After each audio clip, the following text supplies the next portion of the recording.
எழில் மிகு வங்கக்கடலில் சூரியன் உதயமாகுவதையும் அரபிக் கடலில் சூரியன் மறைவதையும் இந்திய பெருங்கடலுடன் ஒன்று சேரும் சங்கமமாகுவதையும் ஒரே இடத்தில் சிறப்பு பெற்று உலக சுற்றுலாத்தலமாக விளங்கும் கன்னியாகுமரியில் கடல் நடுவே அமைந்துள்ளது விவேகானந்தர் நினைவு மண்டபம் மற்றும் திருவள்ளுவரின் சிலை.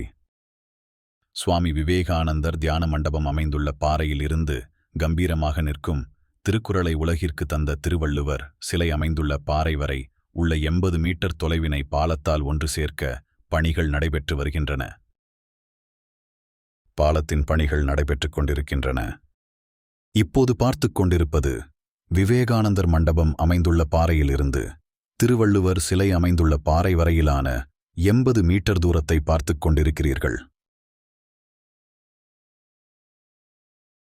திருவள்ளுவர் சிலை அமைந்துள்ள பாறையில் பாலத்தின் அஸ்திவாரம் என்று அழைக்கப்படுகின்ற கான்கிரீட் பீம்கள் எழுப்பப்பட்டிருக்கின்றன. இங்கு கட்டுமான பணிகளை செய்வதற்கும் பாலத்தின் பணிகளை செய்வதற்கும் அனைத்து பொருட்களும் மிதவை என்று அழைக்கின்ற படகிலே கொண்டு வருகின்றனர். இப்போது கண்டு கொண்டிருப்பது சுவாமி விவேகானந்தர் மண்டபத்தில் அமைக்கப்பட்டுள்ள கான்கிரீட் பீம்கள் பாலத்திற்காக அமைக்கப்பட்டிருக்கின்றன. இடத்தை பார்த்துக் கொண்டிருக்கின்றீர்கள். பாலத்தின் கட்டுமான பணிகளுக்காக கடலில் மிதவை என்று அழைக்கப்படுகின்ற படகு மூலம் கட்டுமான பணிகளுக்கு கொண்டுவரப்பட்ட பொருள்கள் மிதவையில் வைத்து படகு மூலம் இழுத்து கொண்டு வருகின்றனர்.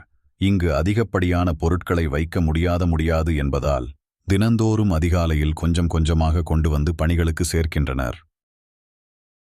மிக வேகமாக கட்டுமான பணிகள் பாலத்தின் பணிகள் நடைபெற்றுக் கொண்டிருக்கின்றன. வெகு விரைவில் சுவாமி விவேகானந்தர் நினைவு மண்டபம் மற்றும் திருக்குறளை இயற்றிய திருவள்ளுவர் கம்பீரமாக நிற்கும் சிலை அமைந்திருக்கும் பாறை இணைப்பு பாலங்கள் பணி பூர்த்தி அடைந்து மக்கள் பயன்பாட்டிற்கு வெகு விரைவில். இக்காணொளியை பார்த்த அனைவருக்கும் நன்றி. காணொளி பிடித்திருந்தால் லைக் மற்றும் சப்ஸ்கிரைப் செய்யவும். இனி வரும் நாட்களில் உலக சுற்றுலாத்தலமான கன்னியாகுமரியை பற்றிய இங்கு பார்க்க வேண்டிய இடங்கள் பற்றியும் ஒவ்வொன்றாக காணொளியாக வெளியிட திட்டமிட்டுள்ளேன்.